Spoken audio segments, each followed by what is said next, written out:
Hare Krishna. Welcome to Gita 365, the complete Bhagavad Gita study course.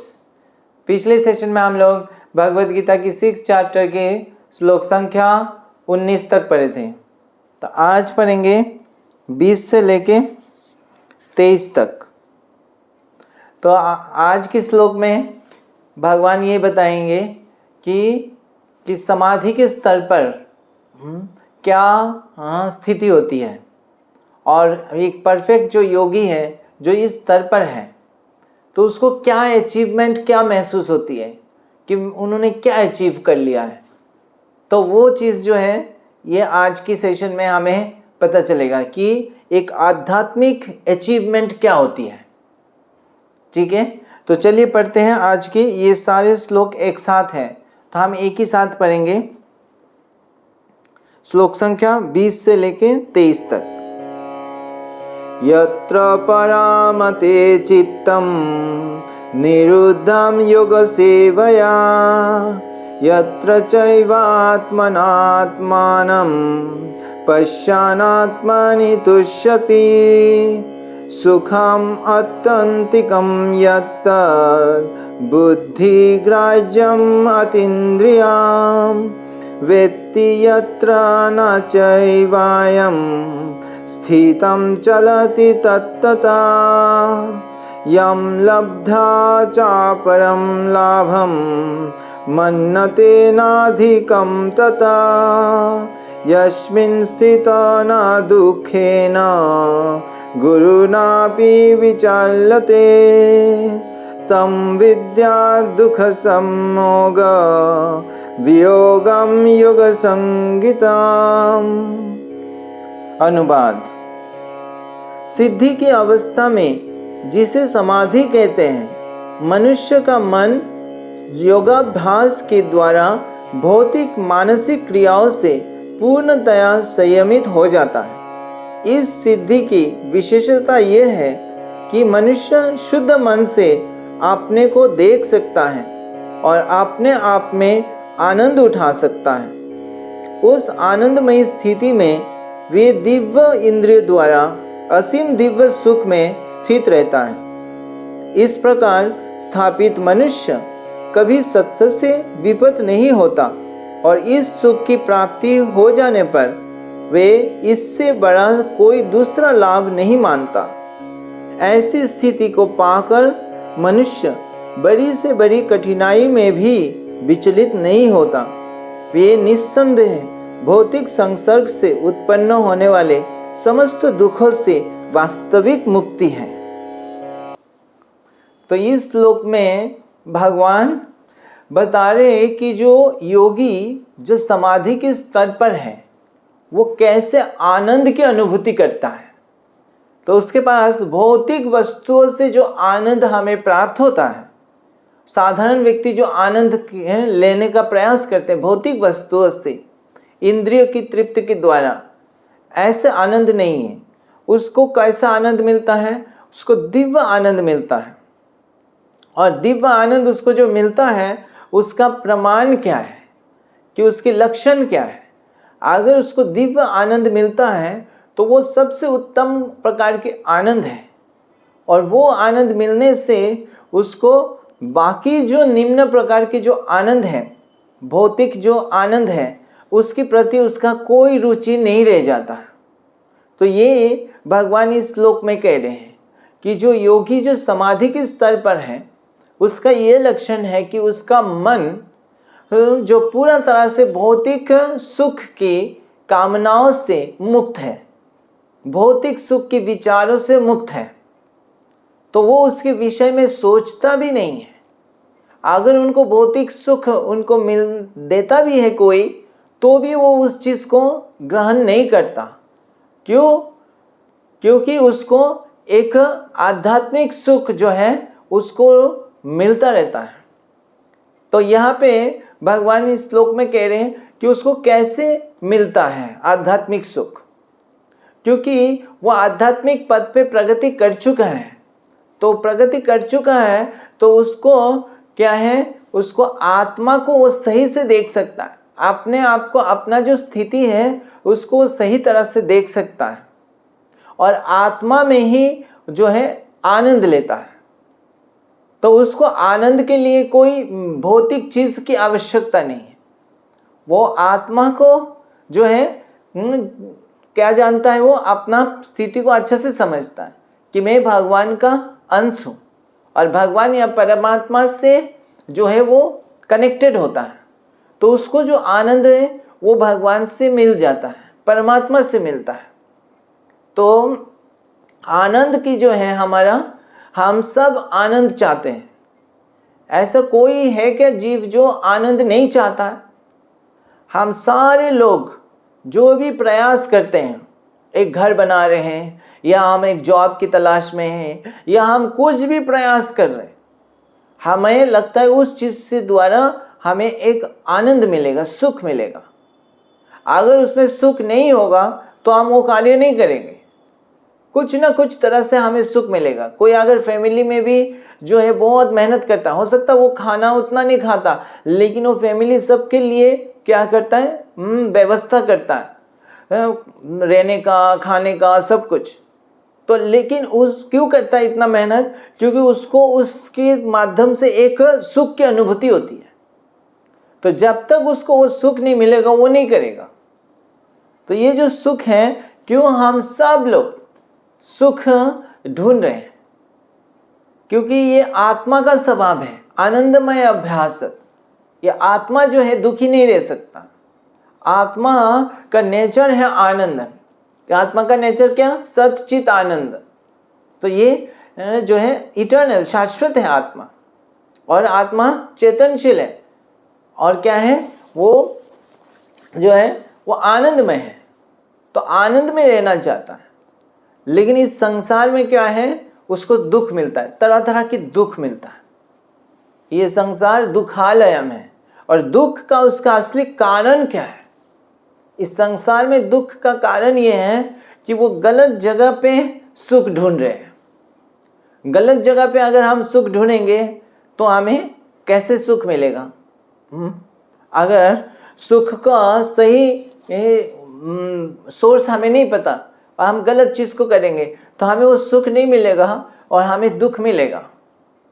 तो उस दुख जो है, ये श्लोक में भगवान बता रहे हैं कि दुख से, इस संसार के दुख से वास्तविक मुक्ति जो है वो उस स्तर पर ही संभव है जब वो इस असली आनंद को का असली सोर्स से आनंद उसका मिल रहा है, तो उसको इस संसार के दुख से मुक्त हो जाता है।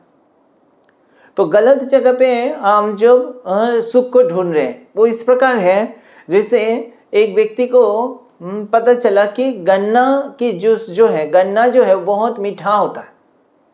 तो उसने कभी गन्ना देखा नहीं, तो वो बोलता है कि गन्ना जो है वो कैसे दिखते हैं। तो किसी ने गन्ना एक बार दिखाया उसको। अब उसने दूर से देखा, उसको लगा क्या है, बम्बू जैसा है, जो बांस होते हैं बम्बू। तो वो फिर जो है बांस को जो है कई जगह से बांस उसने ले लिया और बम्बू को जो है बांस को चिबाने लगा, गन्ना समझ के कि इसी में जो है ये मिठासपन है। उसने कहा मीठा है, तो वो चिबाते रहे। तो चिबाते रहे, उसको कोई मिठासपन नहीं आया। उल्टा क्या हो गया, उसकी जीवा छिल गया, वो कट गया, तो जो है खून आ गया। इस प्रकार से उसको वो मिठासपन नहीं आया और कष्ट आ गया। तो उसी तरह इस भौतिक जगत में जब हम भौतिक वस्तुओं के द्वारा सुख को ढूंढते हैं, सुख को पाने का प्रयास करते हैं, तो वो सुख, वास्तविक सुख जो है वो नहीं मिलता और हमें उल्टा दुख मिल जाता है। तो सुख जो है, इस संसार में जो सुख है, उस सुख का अलग अलग स्तर है। तो सुख के क्या क्या स्तर है? जैसे हमारे शरीर में अलग अलग जो है अंग का स्तर है। जैसे ये शरीर है, इंद्रियां है। तो हमने पहले चर्चा कर चुके हैं कि इंद्रिय सबसे नीचे के स्तर पर है। तो इसलिए जो है इंद्रिय के स्तर पर जो सुख है वो सबसे निम्न सुख माना जाता है। जैसे इंद्रिय के स्तर पर सुख जो है वो पशु पक्षी भी लेता है, उनको केवल इंद्रिय जो है, इंद्रिय के द्वारा सुख का मतलब जैसे त्वचा के द्वारा सुख हो गया, कोई स्पर्श के द्वारा सुख, तो आप समझते हैं कि स्पर्श के द्वारा क्या सुख प्राप्त होता है। फिर जैसे जीवा के द्वारा सुख, तो जीवा में जैसे कोई भोजन लगाया तो उससे हमें कुछ सुख मिलता है, तो भोजन खाया तो टेस्टी चीज खाया तो उसमें सुख मिलता है। तो इसी प्रकार से अलग अलग जो इंद्रिय के द्वारा हम सुख प्राप्त करने का प्रयास करते हैं, और ये कोई भी पशु पक्षी सब इसको कर सकता है। तो ये सबसे निम्न प्रकार की सुख है। सबसे निम्न प्रकार मतलब इस सुख से, ये सुख अगर प्राप्त भी हो जाएगा ये कभी हमें सेटिस्फाई नहीं करेगा, क्योंकि हमें सेटिस्फाई किसको करना है? इंद्रियों को सेटिस्फाई नहीं करिए, ये तो शरीर हम है ही नहीं। हमें सेटिस्फाई तो आत्मा को करना है। जब तक आत्मा सेटिस्फाई नहीं होगा तो हमें ये शरीर सेटिस्फाई होने से क्या होगा? केवल वस्त्रों को अगर हम कलर करेंगे तो हम कैसे तो खुश नहीं हो सकते। तो ये इंद्रिय को इस तरह से, इंद्रिय की विषय के द्वारा जो सुख है उसको प्राप्त करके वो सबसे निम्न प्रकार के सुख है, और उसमें क्या है, बहुत ही लिमिटेड है, क्योंकि इंद्रिय हमारा क्या है, लिमिटेड है। इंद्रिय के द्वारा जो वस्तु के जैसे भोजन ग्रहण करना, ये हमें सिर्फ शरीर की रक्षा के लिए आवश्यक जो है वही चीज ग्रहण करनी है। सुख उससे ढूंढेंगे तो वो हम जो है फ्रस्ट्रेटेड ही होंगे। इंद्रियों के द्वारा जो भोग करने की चीजें वो केवल शरीर को रक्षा करने के लिए करना, लेकिन उसके द्वारा जो है हमें केवल भगवान की सेवा करनी। अगर इंद्रियों के द्वारा हम सोचेंगे हम सुख प्राप्त करेंगे, आनंद प्राप्त करेंगे, तो हम दुखी होंगे, क्योंकि इंद्रिय जो है वो लिमिटेड है। आप जीवन से कितना खा सकते हैं? एक लिमिट तक खा सकते हैं, उसके बाद क्या हो जाएगा,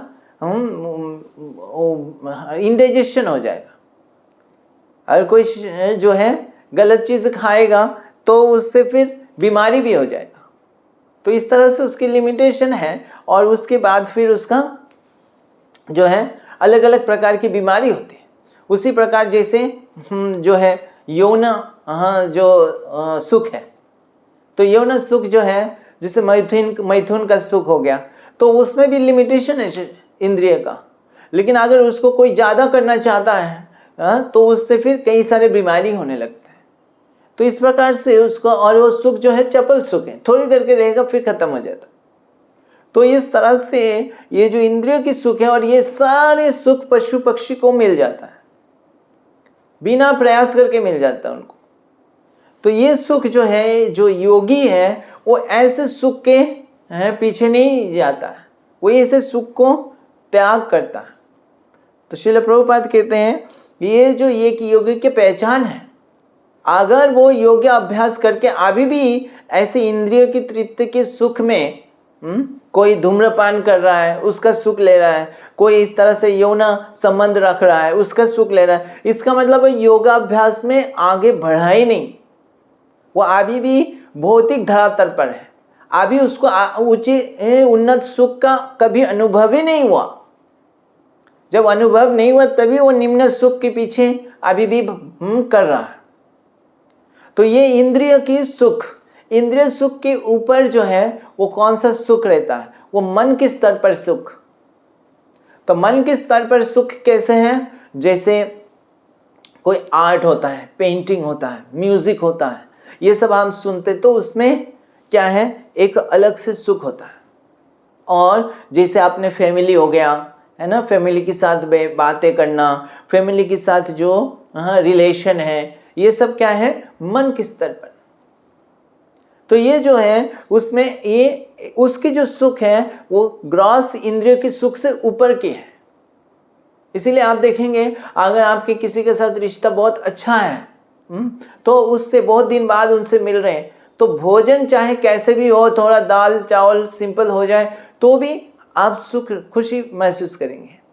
लेकिन आपका लव्ड वन से, और आपका वो पर्सन का साथ कुछ लड़ाई हो गया या कुछ आप दुखी हो गए मन से, तो आपको अच्छा भोजन देने से भी आपको उसमें आनंद नहीं आएगा, क्योंकि मन से दुखी है। तो मन के स्तर पर जो सुख है वो इंद्रिय की सुख से ऊपर की सुख है। और फिर उसके आगे की सुख क्या है? मन के ऊपर की जो सुख है वो है बुद्धि की सुख। तो बुद्धि के स्तर पर सुख कैसा होता है? जैसे कोई जो है अच्छा रिजल्ट कर देता है, टॉप कर देता है। तो जैसे एग्जाम में CBSE का एग्जाम हो गया, 12th का एग्जाम हो गया, या जो है ग्रेजुएशन में हो गया, बड़े बड़े जो है स्तर पर उसका प्रमोशन हो गया, जॉब में बहुत बड़ा सक्सेस हो गया। तो जो सफलता की जो एक सुख है, इसलिए आप देखेंगे कई लोग सक्सेस को पाने के लिए क्या करते हैं? बहुत मेहनत करते हैं। वो कभी कभी सोते भी नहीं हैं, सोने का सुख भी त्याग देते हैं, वो खाने का सुख भी त्याग देते हैं, वो खाते भी बहुत कम खाते हैं, खाने का टाइम नहीं है, सोने का टाइम नहीं है, वो लगे रहते हैं क्योंकि सफलता प्राप्त करनी है। और वो कभी कभी घर को छोड़ के भी जो है बाहर ऑफिस में लगे रहते हैं। तो ऐसे क्यों करते हैं? क्योंकि उसमें जो सुख मिलता है वो इसकी मन की सुख और शरीर जो इंद्रिय की सुख से ऊपर की सुख है। ये जो सफलता की जो सुख मिलता है उनको, सक्सेस की सुख, तो उसके लिए वो बाकी चीज त्याग कर सकता है। लेकिन ये सारे सुख जो है इंद्रिय की और मन की और बुद्धि के स्तर पर जो सुख है, ये सब भी क्या है? भौतिक सुख है। और ये सारे टेम्पररी है।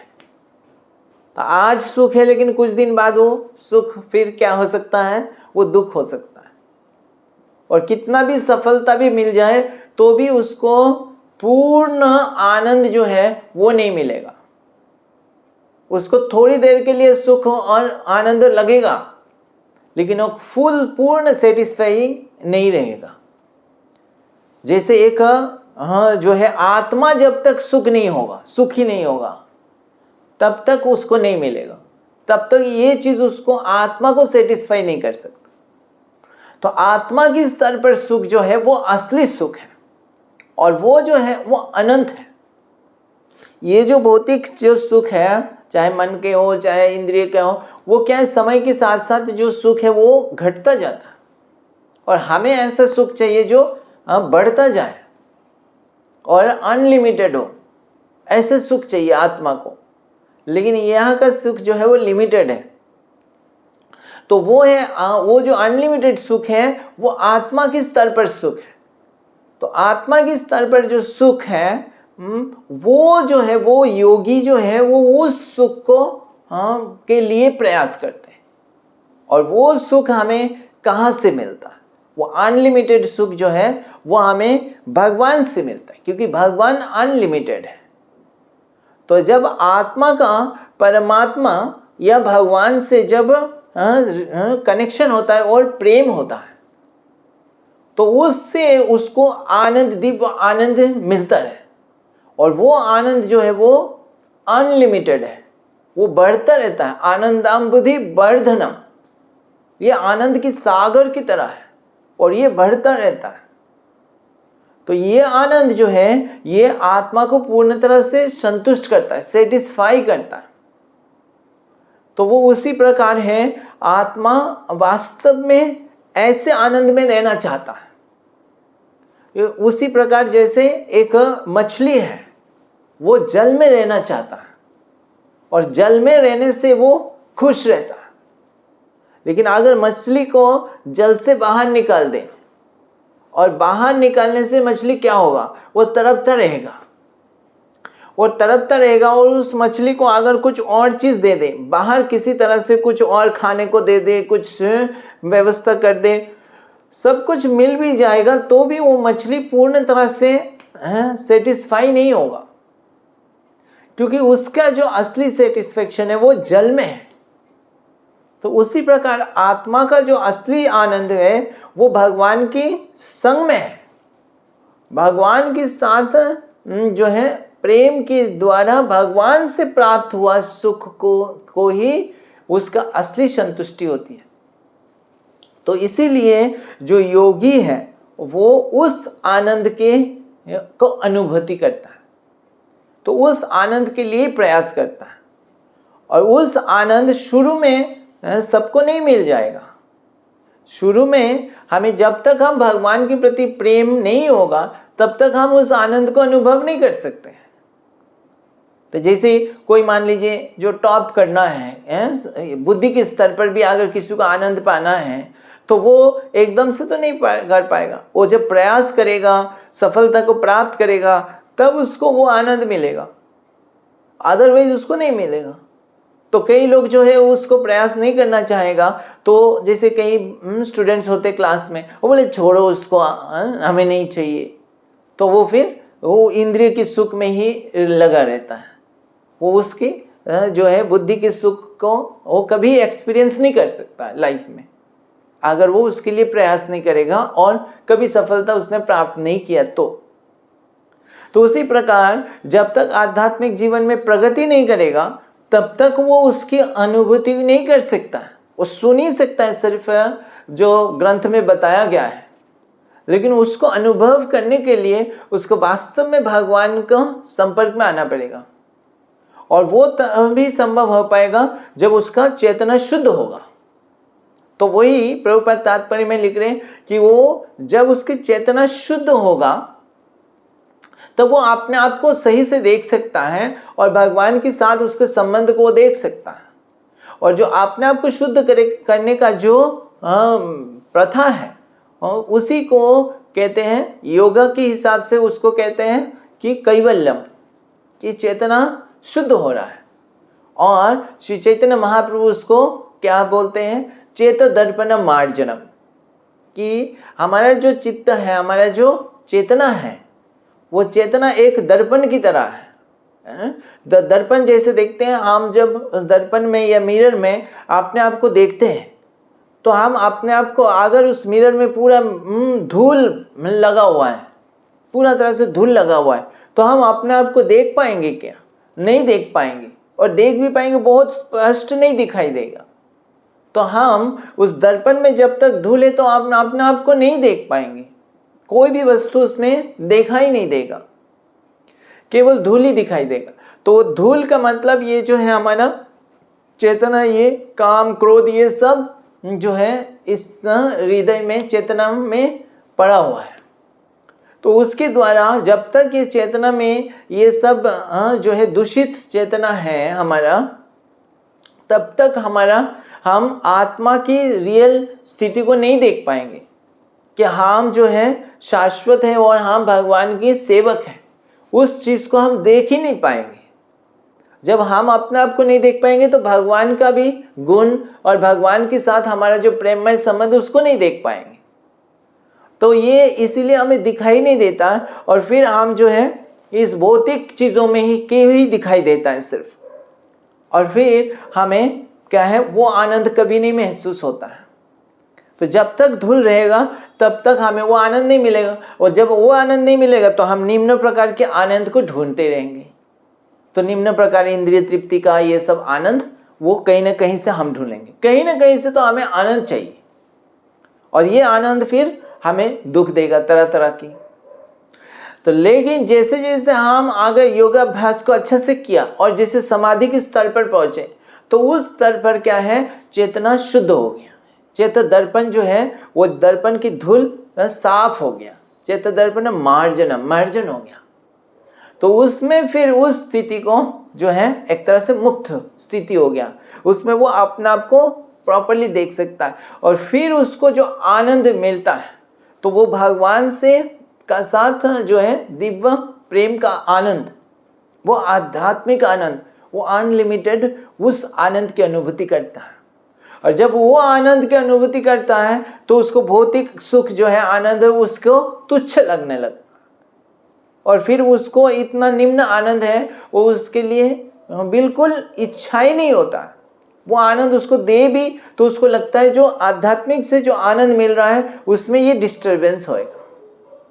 जैसे आप अगर बहुत अच्छा भोजन ग्रहण कर रहे हैं, एकदम फ्रेश पनीर है और वो सारे प्रसाद है, तो उसमें अगर कोई बोलता है कल की बासी खिचड़ी है, थोड़ा लेंगे क्या, तो आप बोलेंगे नहीं नहीं चाहिए हमको, क्योंकि इस टेस्ट में वो टेस्ट जो है वो क्या कर देगा, खराब कर देगा।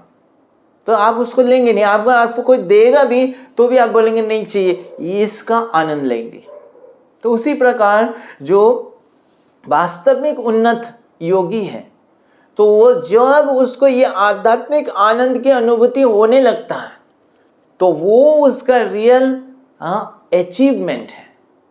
और यही भगवान इस श्लोक में कह रहे हैं कि उस स्थिति में उसको लगता है कि इससे बड़ा लाभ और कुछ नहीं है, इससे बड़ा अचीवमेंट इस संसार में कुछ नहीं है, जिस अचीवमेंट में और हर स्थिति में दिव्य आनंद अनुभूति करता है। क्योंकि वो जो आत्मा के स्तर पर आनंद है वो किसी भौतिक स्थिति के ऊपर निर्भर नहीं है, चाहे वो घर में कोई सामान रहे ना रहे, कितना धन है उसके पास कितना नहीं है, उसके ऊपर कोई निर्भर नहीं करता। उसका आनंद जो है वो भगवान से डायरेक्ट मिल रहा है और वो आनंद बढ़ता जाता है।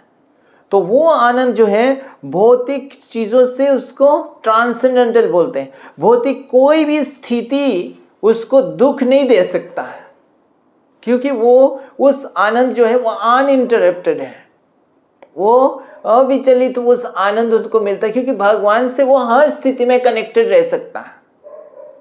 तो इवन भौतिक जो डिफिकल्टी भी आता है उसके जीवन में, मान लीजिए कोई उसके साथ गलत कर दिया, मान लीजिए कोई एक्सीडेंट हो गया, कोई है ना नुकसान हो गया, उसकी बिजनेस में लॉस हो गया, या कुछ जो है जो भौतिक दृष्टि से जो हम सोचते हैं इसका नुकसान हो गया, इसके खराब हो गया, उसके दुख की स्थिति है, ये सारी स्थिति इस शरीर या मन या बुद्धि के स्तर पर ही होता है। लेकिन ये सारे चीज भी उसको दुख नहीं दे सकता है, क्योंकि वो आत्मा के स्तर पर भगवान से कनेक्टेड है। तो वो हर स्थिति में भी वो आसानी से उसको सहन करके आगे बढ़ जाता है। उसको वो दुखदायक स्थिति भी उसको एक्चुअली दुखी नहीं कर पाता। तो ये उसकी ट्रांसेंडेंटल स्टेट है। और वो स्तर को कोई अचीव कर लेता है तो वो वास्तव में रियल अचीवमेंट है, और वो वास्तव में संसार के दुख से वास्तव में मुक्त हो पा रहा है। अदरवाइज जब तक भौतिक संसार के प्रति आसक्त रहेगा तो ये दुख उसका आता ही रहेगा। तो इस दुख से मुक्त होने का ये एकमात्र उपाय है कि वो उस स्तर पर आ जाए, आध्यात्मिक आनंद का एक्सपीरियंस करे। तो ये योगी के लिए पहचान है कि अगर वो सच में एडवांस्ड है तो ये जो निम्न सुख जो है वो उसके प्रति कभी अट्रैक्टेड नहीं होगा। उसको अगर ऑफर भी किया जाएगा तो भी उसको लेगा नहीं वो। ये उसकी असली पहचान है। और वही हम देखते हैं जो अच्छे भक्त जो है, उन्नत भक्त हैं, उनके जीवन में देखते हैं। जैसे हम श्रील हरिदास ठाकुर की उसमें देखा कि वहाँ पे कितना सुंदर स्त्री आई और उनको ऑफर किया, लेकिन हरिदास ठाकुर उससे कोई प्रभावित नहीं हुए। तो वो किसी भी प्रकार की इंद्रिय तृप्ति से एक भक्त जो है या एक उन्नत आध्यात्मिक स्तर पर वो कभी इससे आकर्षित नहीं होंगे, और उसके मन में भी ऐसा कभी इच्छा नहीं आएगा। चैतन्य महाप्रभु के समय एक भक्त थे, उनका नाम था खोला वेचा श्रीधर।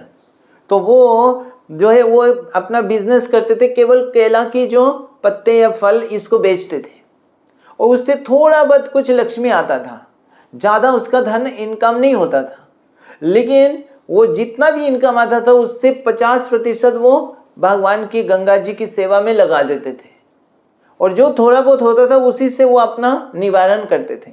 उनका घर बहुत छोटा सा था और उनको भोजन के लिए इतना बर्तन भी नहीं था, एक ही बर्तन था, उसी में वो भोजन खाते थे, उसी में ही जो है सब कार्य कर लेते थे, एक ही बर्तन में, और ज़्यादा उनको खरीदने का इच्छा भी नहीं था। और उसी में और कभी दिन में एक ही बार भोजन करते थे, और रात को जो है वो केवल हरि नाम करते रहते थे।